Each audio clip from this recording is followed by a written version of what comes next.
Akhirnya si raja ini nunjuk kepada kera, ya salah satu kera pokoknya lah. Kalau kamu memang bisa menghilangkan kebodohan wahai kiai, coba. Kera itu bikin pintar. Ya, Kiai Ali kan namanya orang sudah dekat kualitasnya, keikhlasannya kepada Allah Subhanahu wa Ta'ala. Dia tidak banyak membantah, tak banyak nyator, tak banyak alasan. Akhirnya dipanggillah kera. Ini wali.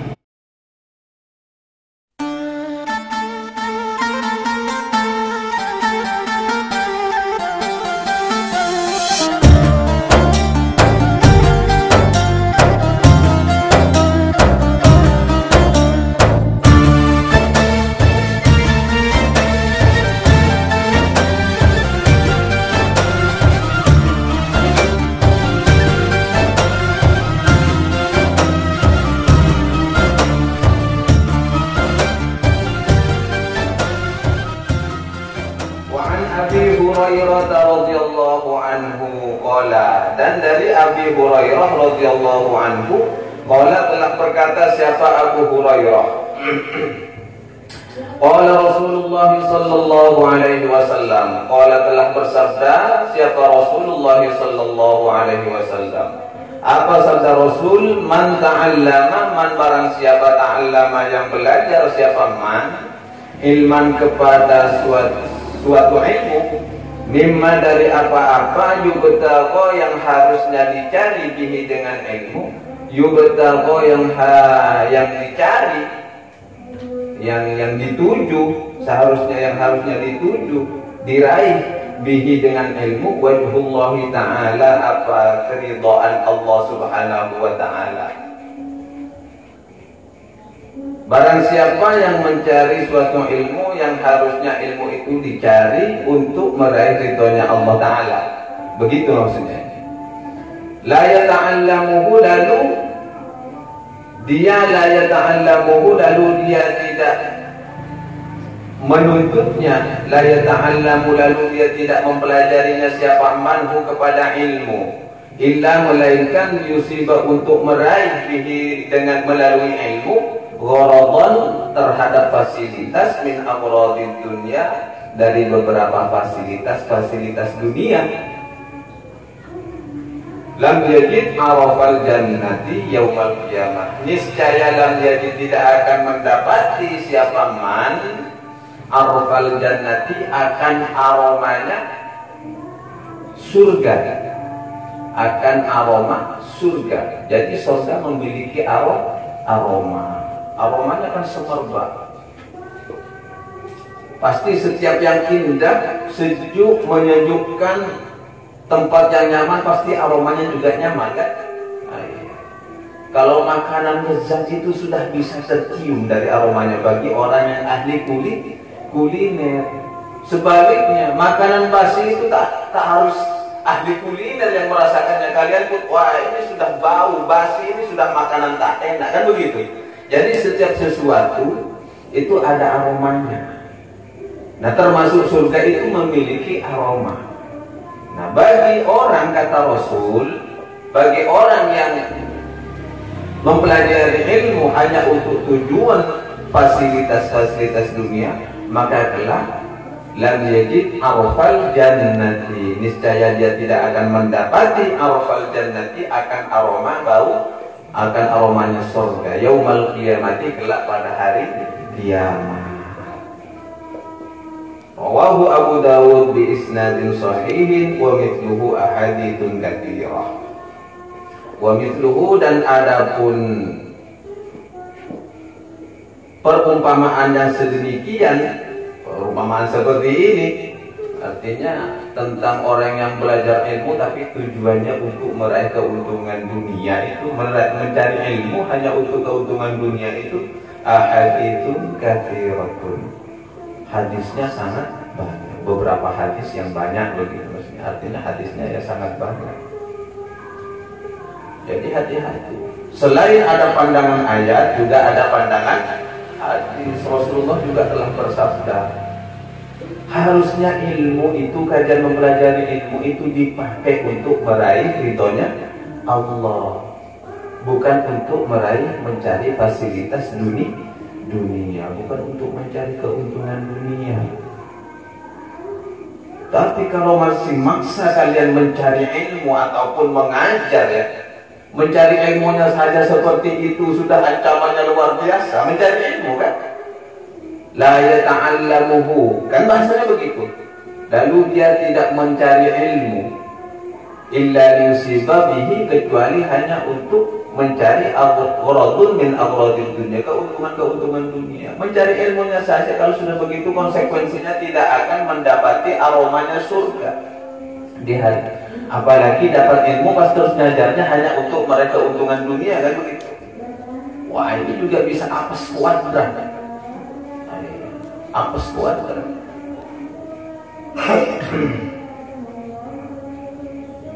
Jadi berhati-hatilah, senantiasa memohon kepada Allah, tajdid dunia, memperbaharui niat.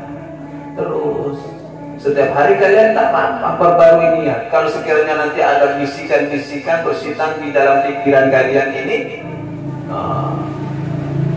untuk memalingkan hati kalian di dalam menuntut ilmu ataupun mengajar, tajdid lagi, perbarui lillahi ta'ala, lillahi ta'ala, agar hati kalian selamat dari penyakit-penyakit hati. Enjoy loh orang itu. Kalian pun jadi pelajar kalau lillahi ta'ala, ya enjoy. Mengajar kalau lillahi ta'ala, enjoy. Apa kalau mengajar? Enjoynya seorang pengajar, seorang guru di saat melilahkan niat, semuanya akan dijalani dengan penuh kesabaran. Ada muridnya agak bodoh lah semuanya, tak cerdas, pelajaran yang diajarkannya tak langsung bisa ditangkapnya oleh murid. Kalau niatnya lillahi ta'ala, pasti semuanya akan dikembalikan kepada Allah Ta'ala. Karena tugas kalian sebagai pengajar kan hanya menyampaikan. Untuk hasil mutlak itu kan Allah yang mengurusnya. Jadi tak akan emosi. Mak gendeng juga. Kan begitu. Mak goblok, bego, tambeng ya. Mentambeng rokok kan nyaman. Tapi kan ungkapan itu ungkapan ketidaksabaran. Kecuali kalau bisa kalian ini marahnya membawa marah doa kepada Allah. Artinya marah itu bukan marah hakikat kepada seorang murid, hanya bentuk sebagai stressing. Apa? Perhatian agar murid lebih rajin. Tapi marahnya itu diungkapkan sebagai bentuk perhatian dan hati kalian itu kembalikan kepada Allah. Itu beda lagi. Tapi setiap manusia kan tak bisa seperti itu. Kalau marah ya marah beneran. Beda dengan ulama dulu. Kalau ulama dulu marahnya itu betul marah, tapi di dalam hatinya marahnya itu dikembalikan kepada Allah. Artinya seorang murid itu pasti didoakan. Ya Allah, ya Allah. Pokoknya mendoakan muridnya itu luar biasa. Ulama-ulama dulu. Bahkan wakila dikatakan masyhur ini, dikatakan Kiai Hasan Genggong almarhum Allahumma firlahu, yang tak kenal dengan kewaliannya itu pernah ngaji sama Kiai Khalil Bangkalan. Suatu ketika Kiai Khalil Bangkalan, ya mungkin karena ada faktor apa, mungkin nggak langsung nangkep atau apa, namanya santri kan macam-macam.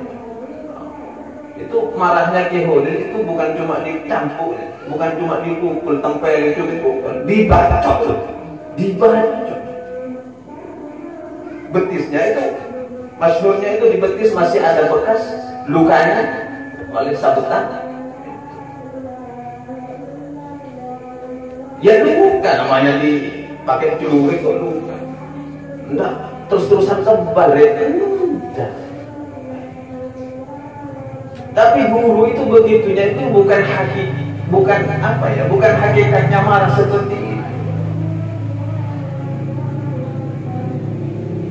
Tapi aturannya kepada Allah, menghaturkan doanya kepada Allah juga luar biasa. Kalau kalian bisa seperti itu, oh sangat luar biasa. Tapi jangan coba-coba. Kalian tarik jewer aja bisa dituntut tuh. Ya kan? Karena apa sebenarnya?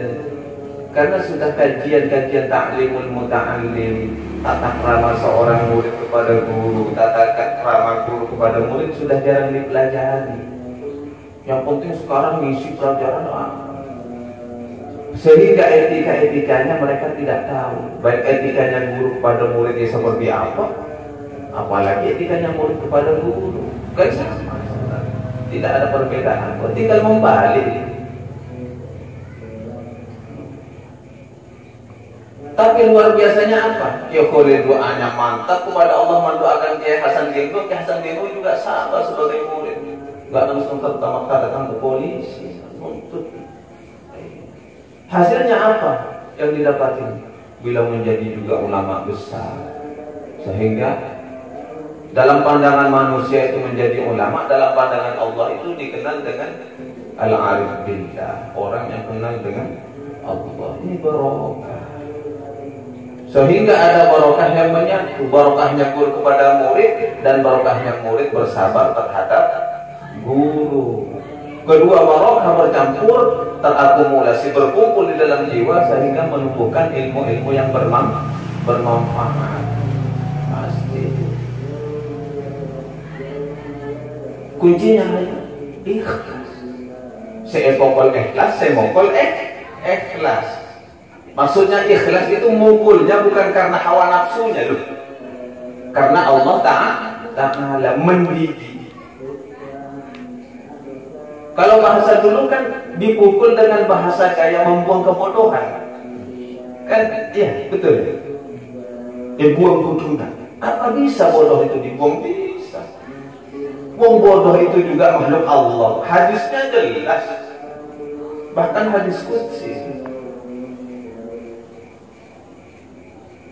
Pertama-tama yang diciptakan kata Allah itu adalah makhluk yang diciptakan oleh Allah, di antaranya yang pertama adalah apa?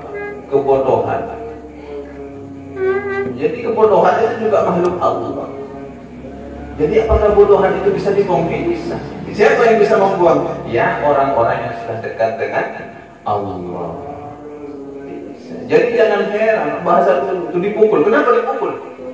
Iya, biar bodohnya hilang.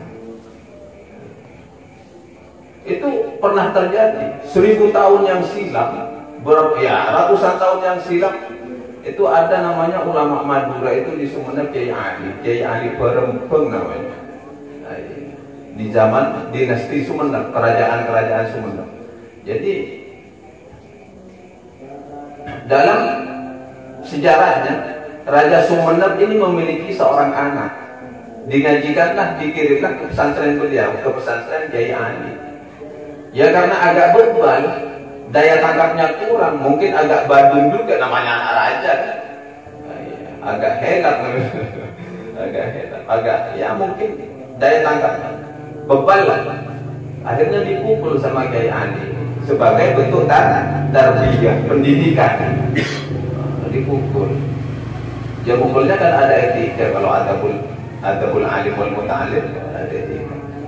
Tapi Raja Sumeneb ini kan nggak terima, namanya raja, kok anak raja dipukul.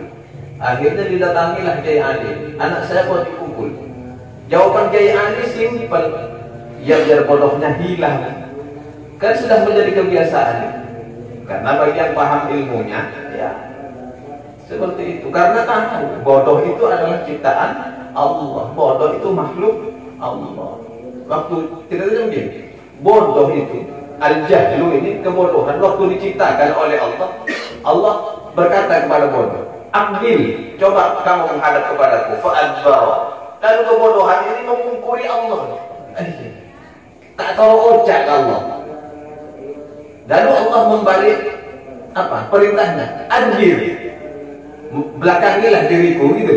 Pongkoreng kok coba, pongkoreng. Pak aku bala. Lalu dia menghadap, kan tak ada, tak sinkron, tak sesuai dengan perintah Allah. Jadi pas Allah aja tuh, saya coba nama lokan kok ya kok kenangan. Jadi di saat kebodohan menghinggapi manusia ya harus dibuang, harus disingkirkan atau harus ditunduk ditundukkan seminimal-minimal agar menjadi bagian dari hamba Allah yang taat. Sehingga di saat diperintah aqbil ya fa aqbala, adbir ya fa adbara, aqbil menghadaplah ya maka akan menghadap, adbir memungkurlah ya akan fa adbara akan memungkur, membelakangi. Jadi menjadi makhluk yang terdidik, yaitu yang menjadi alasan Kiai Ali yang beruntung. Makanya sekarang dia masih ada, masih banyak dizalimi orang. Ya jawaban Kiai Ali seperti itu. Ya karena saya akan menghilangkan kebodohan. Raja tak terima. Kalau kamu memang bisa menghilangkan kebodohan, coba kera bikin bisa ngaji aja kalau begitu. Di sana itu zaman perang. Namanya kan dulu hutan. Masih banyak kera. Akhirnya si raja ini nunjuk kepada kera. Ya salah satu kera pokoknya lah. Kalau kamu memang bisa menghilangkan kebodohan, wahai kiai, coba. Kera itu bikin pintar. Ya, Kiai Ali kan namanya orang sudah dekat kualitasnya, keikhlasannya kepada Allah Subhanahu wa Ta'ala. Dia tidak banyak membantah, tak banyak nyator, tak banyak alasan. Akhirnya dipanggillah kera. Ini wali, orang yang dekat dengan Allah. Akhirnya salah satu kera itu dipanggil oleh Kiai Ali. Kesini kamu. Akhirnya mendekat salah satu kera. Kan sudah menjadi keumuman, sudah maklum kera itu tak bisa ngomong, main tarana sorong ngaji kan, nyator bayi tak bisa, kan begitu. Jangankan berbicara, jangankan membaca Al-Quran, ngaji apa, ngomong secara ala manusia tidak bisa kera itu. Coba, siapa yang paham bahasa kera? Coba, Tarzan gitu, paham bahasa kera? Berarti masuk Tarzan kamu. Iya, kalau paham bahasa kera. Mael. Berarti kamu kalau paham bahasa kera berarti kamu masuk orang hutan. Iya, tidak Tarzan. Tapi begitulah kehidupan walinya Allah. Setiap wali memiliki karomah masing-masing sebagai bentuk kemuliaan dirinya dan sebagai bukti bahwa Allah juga memuliakan dirinya. Akhirnya dipanggil kera. Begitu mendekat kera itu, Kiai Ali apa yang dilakukannya? Mengambil bara api atau menjadi maturana marga bara api. Ulurkan tangan kamu, kata Kiai Ali kepada kera itu. Ulurkan tangan kamu. Dia mengulurkan kera, tapi tak bisa ngomong. Artinya tak bisa berbicara sebagaimana ngomongnya seorang manusia. Dia cuma mengikuti perintahnya saja. Ulurkan tangan kamu. Akhirnya diulurkanlah tangan itu sama kera. Lalu dikasih bara api sama Kiai Ali. Pegang ini. Namanya bara api yang panas. Pasti panas kan? Akhirnya kera itu apa yang terucap dari mulutnya? Nas, panas maksudnya. Sehingga sampai bisa dia ngomong seperti bahasa manusia. Nas, panas. Ini karomah seorang wali. Sehingga manusia kera itu bisa bilang panas. Akhirnya dilatih sama Kiai Ali untuk pertama kali apa? Belajar adzan. Berarti itu ada makamnya itu. Ini ceritanya sejarah ini masyhur. Sejarahnya ada. Sehingga sampai bisa adzan, kera itu disuruh adzan. Allahu Akbar. Kera bisa ada ngaji, bukan cuma bisa berbicara sebagaimana manusia, tapi mampu ada.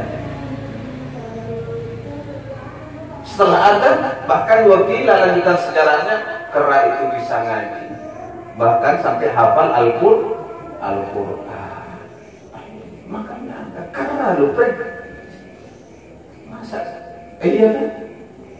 Sehingga raja itu takjub kepada Kiai Ali, kagum, mengakui karomahnya.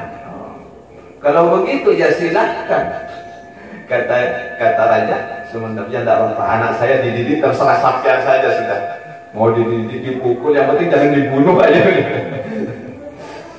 Mohon bahasa sekarang ini kalau wali santri kan, tidak apa-apa Ustaz, silahkan didiri dipukul akan jangan sampai patah. Oh berarti gak ikhlas juga orang tuanya kan? Ayo, pokoknya coba potong nama Ustaz, coba potong. Boleh pentong nama. Tak boleh tak apa boleh ikhlas. Pokoknya coba potong.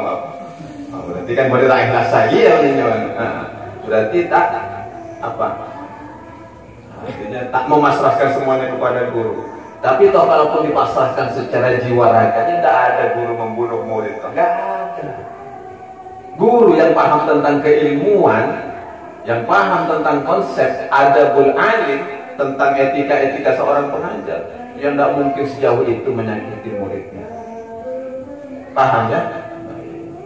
Kenapa saya bisa paham dari cerita-cerita ini? Ini cerita turun-temurun saya. Karena buyut saya pernah ngaji kepada Kiai Ali. Jujur, buyut saya ini pernah ngaji kepada Kiai Ali. Sehingga cerita ini menjadi masyhur. Dan saya sama cerita itu. Ini bagian dari karomah. Walaupun saya tak nutup 500 tahun yang lalu. Berapa tahun yang lalu apa? Ya setengah abad apa berapa tahun yang lalu tak tahu. Karena buyut saya tahadus bini amil ya, berbicara tentang nikmat, dan semoga ini mengalir terus kepada kita semua barokahnya. Ya bahkan menghafal Al-Qur'annya kepada Kiai Ali, buyut saya. Ya alhamdulillah senang juga punya buyut hafal Quran kan. Ya bagian dari akan tersendiri. Tapi satu sisi bagian beban tanggung jawab. Harus mampu membanggakan leluhur. Kalian juga harus seperti itu. Harus mampu membanggakan leluhur kalian. Dengan cara apa? Dengan cara mencari kebaikan-kebaikan di dunia. Itu akan berdampak. Apakah bisa sih berhubungan antara orang mati dengan orang hidup? Bisa. Kelak di akhirat itu akan kalian petik bersama-sama leluhur kalian buahnya itu. Walladzina amanu wattaba'athum dzurriyyatuhum biimanin alhaqna bihim dzurriyyatahum wa ma alatnahum min amalihim min syai'. Walladzina amanu, orang-orang yang beriman ya. Wattaba'athum dzurriyyatuhum, lalu orang yang beriman ini anggaplah leluhur kalian dalam satu keimanan. Ya. Anggap leluhur kalian ini satu keimanan, artinya sama-sama agama Islam. Wattaba'athum dzurriyyatuhum, lalu diikuti oleh kalian dengan satu millah yang sama, satu akidah yang sama, agama Islam. Iya kan? Iya. Satu-satu sama dalam satu wadah, yaitu agama Islam. Diimaninya dalam satu keimanan. Apa kata Allah? Ini bentuk kemuliaan satu ini bagi orang sama-sama muslim ini. Walaupun yang sudah tiada dengan orang yang sudah alhaqna bihim, kata Allah, kami tetap akan ada ikatan antara mereka. Alhaqna bihim, kami ikat mereka. Artinya orang yang sudah meninggal ya, leluhur, dzurriyyatahum, kepada dzurriyyahnya, kepada anak cucunya yang masih hidup di dunia, ada ikatan. Sehingga ini menjadi acuan bahwa ini ada amal jariah kepada ahli kubur. Ini bagian dari dalil. Kalian tak perlu khusus ila rohi abi wa ummi, ila rohi pujuk gula, tak usah. Buyut saya ila rohi, tak usah, tak perlu. Apalagi kalau begitu itu lebih afdal, lebih utama, lebih bagus. Dengan kalian melakukan sebuah kebaikan saja pahalanya mengalir kepada leluhur pasti, kepada guru-gurunya pasti, termasuk Rohid, almarhum Kiai Haji Badri, ya Haji Muhammad Badri, dan pahala itu terus mengalir kepada beliau. Ini urusan guru. Bagaimana dengan urusan yang memiliki ikatan darah daging? Pasti. Kan seperti hadisnya jelas. Kalau ditarik hadisnya jelas. Al-basallahu walidayhi tajal, kan begitu. Jika ada seorang anak yang sudah ahli Al-Quran, lalu dia mengamalkan tentang Al-Qurannya, maka Allah memberikan balasan kepada kedua orang tuanya, al-basallahu walidayhi tajal, kan begitu kan kemarin hadisnya. Maka Allah akan memberikan sebuah kemuliaan kepada kedua orang tuanya berupa dipakaikannya mahkota, dipakaikan mahkota oleh Allah. Bagaimana dengan guru-guru? Tetap dapat amal jariah mengalir. Jadi jangan pernah bosan berbuat kebaikan, walaupun kalian bukan orang baik, nggak apa-apa. Iya kan? Karena kebaikan itu yang senantiasa diistiqomahkan kalian lakukan, justru itu akan memperbaiki kondisi kalian. Ketidakbaikan, kekurangan kalian, insya Allah menjadi baik. Jadi tak perlu. Contohnya mau sholat, diajak sholat, ayo sholat berjamaah yuk, atau sholat yuk. Saya belum baik, saya masih banyak dosa. Lo kalau nunggu baiknya kapan? Sholat itu sendiri merubah seseorang menjadi baik kok. Sholat itu merubah seseorang yang tidak baik menjadi baik. Kalau nunggu baiknya kapan? Kan seperti nunggu hujan di terbitnya panas kan? Kayaknya tak mungkin. Kalau begitu panas ada hujan, tak mungkin. Jadi perbaikilah diri kalian ini dengan melakukan sebuah kebaikan, sehingga kebaikan yang kalian perbuat itu akan menjadi pembantu atau penolong untuk merubah perilaku kalian yang awalnya buruk menjadi baik. Setiap amal seperti itu. Jadi teruslah istiqomah melakukan kebaikan walaupun kalian bukan orang baik. Sehingga dengan keistiqomahan itu insya Allah kalian akan menjadi orang yang baik. Baik itu apa dalam ungkapan keislaman, dalam agama? Yaitu soleh. Soleh itu baik, komplit itu. Orang soleh. Jadi itu dimulai dari keikhlasan itu. Jadi walaupun tak ikhlas, ya ikhlaskan saja. Walaupun tak ikhlaskan. Apa bahasanya kalau tak ikhlas itu diikhlaskan? Terpaksa. Artinya paksakan, terpaksa. Tidak ikhlas tapi ikhlas saja terpaksa. Tapi tidak apa-apa. Itu bagian dari jihadun nafs, perjuangan diri kalian untuk meraih keikhlasan sejatinya, untuk meraih keikhlasan yang sebenarnya.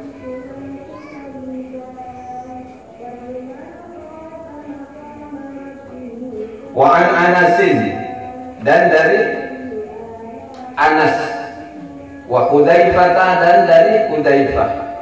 Ini wakilah Hudzaifah ini adalah intelnya Rasulullah. Wakilah Hudzaifah ini intelnya Rasulullah. Jadi para sahabat dulu, orang-orang muslim di zaman Rasulullah ini, orang yang mengaku yang beriman kepada Allah dan Rasulnya, itu kan ada yang murni betul-betul mengimani, tapi ada juga yang munafik kan. Jadi Hudzaifah ini intel Rasulullah untuk orang-orang yang munafik. Jadi memiliki data. Ini orang munafik, ini munafik. Bahkan wakilah di dalam sejarah disebutkan di zaman Sayyidina Umar, kalau mau sholat jenazah, ini melihat Hudzaifah dulu. Hudzaifah datang enggak? Sholat jenazah. Kalau dia enggak sholat jenazah, ini berarti itu orang munafik ya, orang fasik ya. Jadi kuncinya di Hudzaifah. Wakilah ya dikatakan begitu. Hudzaifah ini adalah intelnya Rasulullah, pemegang catatan orang-orang fasik, orang-orang munafik. Dari Anas wa Hudzaifah, dan dari Hudzaifah wa Ka'ab bin Malik, dan juga dari Ka'ab bin Malik radhiyallahu anhum, semoga Allah meridhai mereka. Anna Rasulullah sallallahu alaihi wasallam qala, sesungguhnya Rasulullah sallallahu alaihi wasallam qala, telah bersabda. Siapa Rasul? Apa sabda Rasul? Man, barang siapa, kata Rasul, Talabal ilma, talaba yang mencari siapa man, al ilma kepada ilmu, artinya yang menuntut ilmu. Liumaria, yang bertujuan untuk berdebat, ya berdebat, bihi dengan ilmu itu, as-sufaha kepada orang-orang yang bodoh. Man barang siapa, talaba yang menuntut siapa man al ilma kepada ilmu, liumaria untuk apa? Membodohi ya, atau apa? Berdebat bihi melalui ilmu itu, as-sufaha kepada orang-orang bodoh, au yukathiro atau juga untuk menyaingi, au yukathiro atau untuk menyaingi bihi dengan ilmu al-ulama kepada ulama, au yasrifa atau bertujuan untuk memalingkan bihi dengan ilmu wujuhan nasa akan pandangan manusia ilaihi kepadanya, atau tujuannya untuk memalingkan dengan ilmu itu agar manusia berpaling kepadanya, artinya memiliki perhatian khusus ya, seperti bahasa tadi. Maka konsekuensinya apa? Falyatabawa, maka ambillah posisi maq'adahu, tempat tinggalnya, minan nari, di neraka. Ambillah posisinya maq'adahu, akan tempat tinggalnya. Silahkan, monggo. Ya kan begitu kan? Monggo, mau tinggal di mana saja di neraka ya silahkan, pilih dewe. Ya kan? Pilih sendiri juga, ya sudah silahkan. Kalau niatan anda seperti itu, kata malaikat itu kan, karena niatan anda itu cari ilmu, tujuannya untuk berdebat. Nah, apa tadi? Liumaria apa? Berdebat ya, berdebat dengan orang bodoh, au yukathiro atau menyaingi al ulama kepada para ulama, biar saya ini itu ulama si bulan itu. Dengan ilmu itu biar kita kan status kita sama, sama-sama ulama, begitu. Itu namanya persaingan, menyaingi ulama. Au yasrifa bihi wujuhan nas, atau bertujuan mencari ilmu itu untuk memalingkan pandangan manusia kepada dirinya. Falyatabawa, maka konsekuensinya, maka silahkan ambil posisi anda maq'adahu, tempat di mana anda suka, minan nar, di neraka. Monggo tempati kersane mawon, tengkun di mawon. Nah, kan begitu kan? Silahkan di mana saja anda suka, tempati. Ya, tidak perlu ada tempat khusus lah. Di mana? Ya, walaupun ada tempat khusus ya. Apa yang namanya neraka kan tidak enak. Iya. Sana sini panas. Tidak ada AC, tidak ada AC di neraka itu. Ya, AC nak katonon. Iya kan? AC-nya gaton, kobong. AC-nya terbakar. Jadi tidak ada AC. Kalau di surga sebaliknya begitu, tidak ada percikan api. Karena tempatnya adem, sejuk. Kalau ada percikan api, bagaimana api akan hidup? Wong percikannya saja langsung terpadatkan oleh sejuknya suasana surga. Sebaliknya AC kalau ditempatkan di neraka, bagaimana akan menyemburkan hawa dingin? Wong baru masuk neraka aja langsung kobong, katonon, terbakar. Rawahu, meriwayatkan kepada hadis ini At-Tirmidzi, siapa Imam At-Tirmidzi, min riwayati, dari riwayatnya Ka'ab bin Malik, dari riwayat Ka'ab bin Malik. Wa qala, dan dikatakan, telah berkata siapa At-Tirmidzi ini, At-Tirmidzi juga berkata di dalam hadisnya, periwayatannya, maksudnya falyatabawa maq'adahu minan nar, itu maksudnya adkhalahu an-nar, adkhala akan memasukkan apa ilmu itu, hu kepada man, kepada orang yang mencari ilmu itu, an-nar, ke dalam neraka. Jadi bukan siapa-siapa yang memasukkan ke dalam neraka, ilmu itu sendiri yang akan menggiringnya ke dalam neraka. Jadi ilmu itu Kan kemarin penjelasannya Al-Quran saja bisa membuat laknat, kan, menjadi laknat bagi pembacanya. Ilmu juga seperti itu juga. Jadi ilmu itu jadikanlah ilmu yang manfaat. Bagaimana cara menjadikan ilmu itu bermanfaat? Ikhlaskan lillahi ta'ala, baik mencarinya atau belajarnya ataupun mengajarnya. Mengajar lillahi ta'ala, belajar lillahi ta'ala, ya, membaca Al-Quran lillahi ta'ala, mengajar Al-Quran lillahi ta'ala. Maka insya Allah dengan semua itu jika dilakukan akan menjadi ilmu yang bermanfaat dan barokah. Semoga kemanfaatan dan keberkahan itu kita bisa nikmati, Allah berikan kepada kita sehingga kita bisa menikmati keberkahan ilmu dan keberkahan ilmu, kemanfaatan ilmu, sehingga dengan keberkahan itu kita bisa juga berbagi dengan yang lainnya. Ala hadhihi niyyah wa li kulli niyyatin salihah bi niyyatil qabul wa tamami kulli mas'ul wa ma'mul bi jahi sayyidir rasul Muhammad sallallahu alaihi wasallam. Al-Fatihah. A'udzu billahi minasyaitonir rajim. Bismillahirrahmanirrahim. Alhamdulillahi rabbil alamin.